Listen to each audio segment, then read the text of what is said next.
Have you ever wondered why the most divine things often come wrapped in the strangest pain? Why some blessings seem to glow at first, only to leave a shadow behind once they touch your soul? The truth is, not every gift from the heavens was sent to help you. Some come to test you, some come to blind you with brilliance until you forget how to see the truth. The universe, in all its mysterious beauty, hides traps inside its miracles. And the chosen ones, those who carry light in their hearts, are always the first to fall for them because they believe too much, love too deeply, and trust too easily. But tonight, you'll learn that there are 6 divine gifts that you must never accept because they don't just shine with light. They echo with darkness. You see, the chosen ones are drawn to divine energy like a moth to flame. They want to heal, to transform, to serve, to awaken. But what they often forget is that not every calling comes from the light. Some come from the imitation of it. The darkness has learned that if it wants to tempt an enlightened soul, it doesn't show up as fear. It shows up as glory. It whispers through gifts, through talents, through powers that seem holy. And yet, when you accept them blindly, they begin to consume your essence from the inside. That's how the fall of the chosen begins, not through sin, but through seduction. The first divine gift that hides darkness is the promise of instant manifestation. It looks beautiful, right? The idea that you can create anything instantly, that you can command the universe and watch your desires unfold like magic. But here's the danger. Creation without wisdom is chaos. When you start manifesting without grounding, you invite in everything: light, darkness, illusion, and obsession. The universe doesn't just give you what you want, it mirrors what you are. So if your heart is impatient or filled with ego, your manifestations will turn against you. Many chosen ones have lost themselves chasing miracles, believing they were in control, until they realized they had become puppets of their own unbalanced energy. The second gift to beware of is the voice of false intuition. It sounds divine, a whisper, a sign, a dream that feels too perfect to question. But not every voice that echoes in your spirit comes from the divine. Some come from your own wounds, pretending to be wisdom. Others come from forces that know how to imitate light. The chosen ones, guided by sensitivity and empathy, are the easiest to manipulate because they feel everything, but not everything you feel is truth. True guidance brings peace, never panic. If your intuition makes you anxious, paranoid, or desperate for control, it's not divine, it's distortion disguised as direction. The third divine gift that carries darkness is the hunger for power through knowledge. The universe begins to reveal secrets, sacred codes, hidden laws. You feel enlightened, special, unstoppable. But the more you know, the easier it is to forget why you wanted to know. Knowledge can become poison when it feeds pride instead of purpose. Many chosen ones have fallen into this trap, believing they've unlocked the secrets of the universe, only to become slaves to their own superiority. The moment you start using truth as a weapon instead of a tool for love, the light inside you begins to dim. The divine doesn't test your intelligence, it tests your humility. Then comes the fourth gift, the illusion of spiritual immunity. You start to believe that because you're chosen, nothing can touch you. That pain, doubt, or fear are signs of weakness. You begin to reject anything low vibrational and pretend you've transcended the human experience. But that's the darkest illusion of all. The divine didn't choose you because you were perfect. It chose you because you could transform imperfection. You're not meant to be untouchable, you're meant to be real. Every tear, every fear, every wound is a doorway to higher consciousness. When you deny your humanity in the name of spirituality, you build a golden cage around your soul. Beautiful, but lifeless. The fifth dangerous gift is the ability to heal everyone but yourself. It feels divine to carry that gift, to touch lives, to mend hearts, to lift others with your light. But chosen ones often forget that healing is a two-edged sword. The more energy you give, the less you keep for yourself. You become the light for others while your own flame starts to fade. And when you finally look in the mirror, you realize the healer has become hollow. This is one of the cruelest tests, to love others so deeply that you forget to love yourself. But the universe doesn't want martyrs. It wants balanced souls.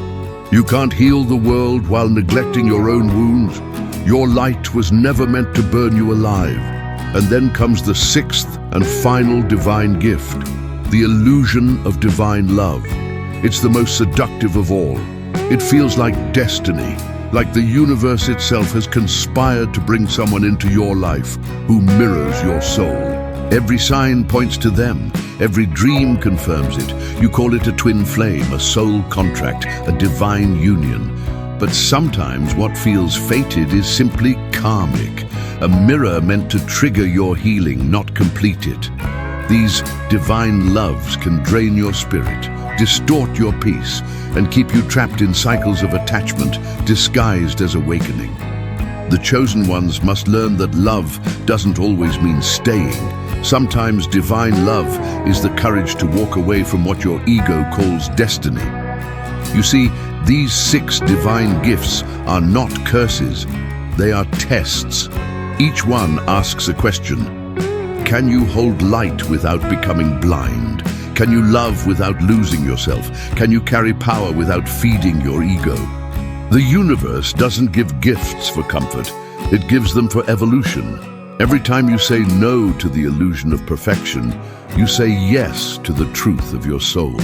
So if your life feels heavy, confusing, or chaotic, maybe it is not that you are cursed. Maybe it is that the universe is trying to see if you can handle what you asked for. The chosen ones are not punished. They're refined. Every pain, every delay, every disappointment hides a hidden initiation. And the moment you realize that the gifts of light can also contain darkness, you stop being a follower of the divine and become its reflection. Stay with me until the end, because the deeper you understand these false gifts, the more you'll learn how to turn them into real spiritual power. The second half of this journey will reveal how to purify these illusions and how to rise above them stronger, freer, and brighter than ever before. They told you that divine gifts are blessings. They forgot to mention they come wrapped in fire. Each gift the universe offers to the chosen carries both glory and grief.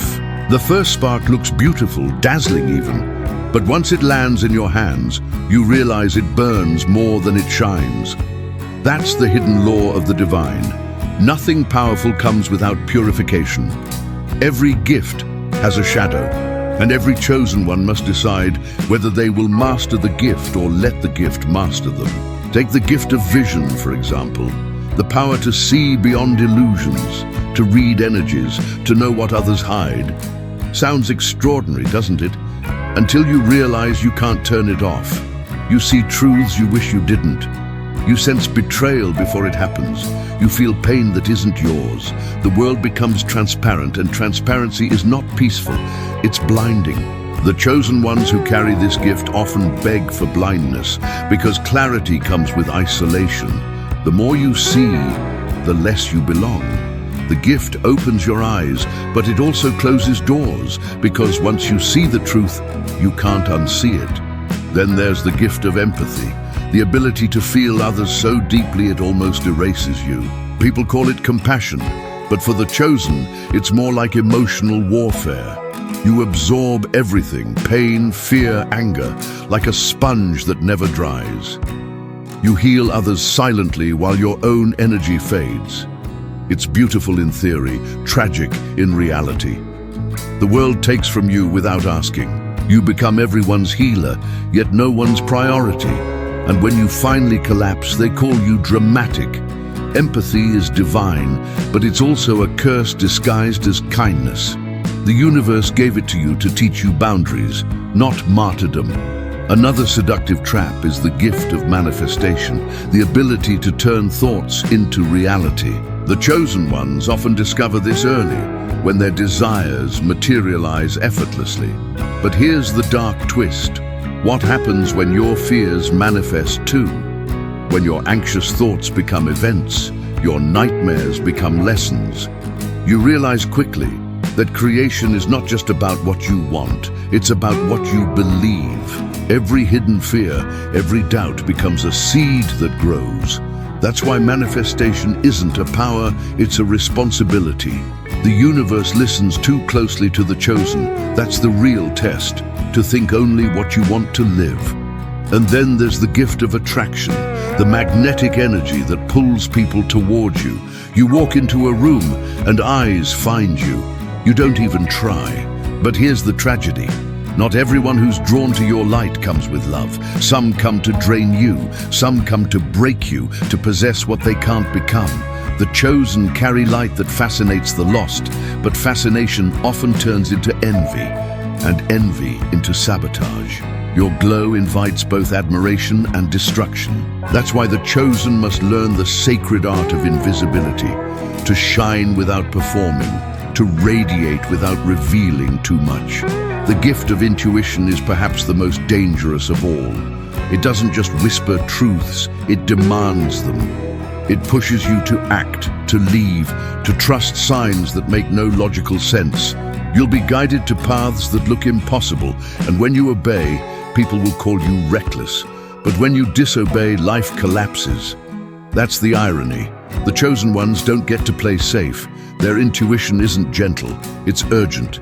It doesn't comfort, it commands. And every time you ignore it, the universe increases the volume until obedience becomes your only survival. But there's one gift that almost no chosen soul talks about, the gift of awakening. It's the most divine and the most devastating. When it happens, your old world disintegrates. The relationships, beliefs, and desires that once defined you turn to dust. Awakening isn't a moment of peace. It's an earthquake that breaks everything you thought was real. It tears apart your identity so that your essence can breathe. And yet the world romanticizes it, as if enlightenment were a gentle sunrise. No, it's thunder. It's loss. It's being reborn without anesthesia. Only those who've walked through it understand that awakening is not the end of the storm. It's the eye of it. You see, the universe doesn't give gifts to make your life easier. It gives them to make your soul stronger. Every divine power has a price, and the chosen ones pay it in silence. They lose friends, they lose comfort, they lose illusions, but in return, they gain clarity, the most expensive currency of the cosmos. Once you possess it, you no longer need validation. You no longer chase belonging. You simply know. And that knowledge separates you from the crowd forever. So dear chosen one, the next time the universe offers you a divine gift, pause. Don't rush to accept it. Ask yourself, am I ready to carry the shadow that comes with it? Because the light will illuminate you, yes, but it will also expose every part of you still unhealed. The divine doesn't hand out rewards, it hands out tools, and tools cut both ways. You can build a temple with them, or destroy yourself. That choice is what makes you powerful, and if you've already accepted these gifts, understand this. The darkness that came with them isn't punishment, it's initiation. The universe trusted you enough to challenge you. Every struggle you've faced because of your light is proof that you were chosen not to live easily, but to live meaningfully. You weren't meant to fit in, you were meant to wake others up. That's why your life has been heavy. That's why peace felt temporary. You were never being punished. You were being sculpted into a mirror of divine truth. Now take a breath. You've carried the burden long enough. The world doesn't need your perfection, it needs your authenticity. Let the gifts be what they are, messy, complicated, and divine. You don't have to understand them, you just have to live them. Because when a chosen one finally stops running from their own light, even the darkness bows. If this message found you, it's because you were meant to remember. Type, "I accept my light with wisdom" in the comments so the universe knows you are ready to rise without burning. And if this video touched your spirit, leave a like to let this message reach other awakened souls walking through their own sacred storms. Remember, the divine gifts aren't meant to decorate you. They're meant to define you. Because in the end, chosen one, it's not about what the light gives you. It is about what it costs you and whether you have the courage to keep shining anyway.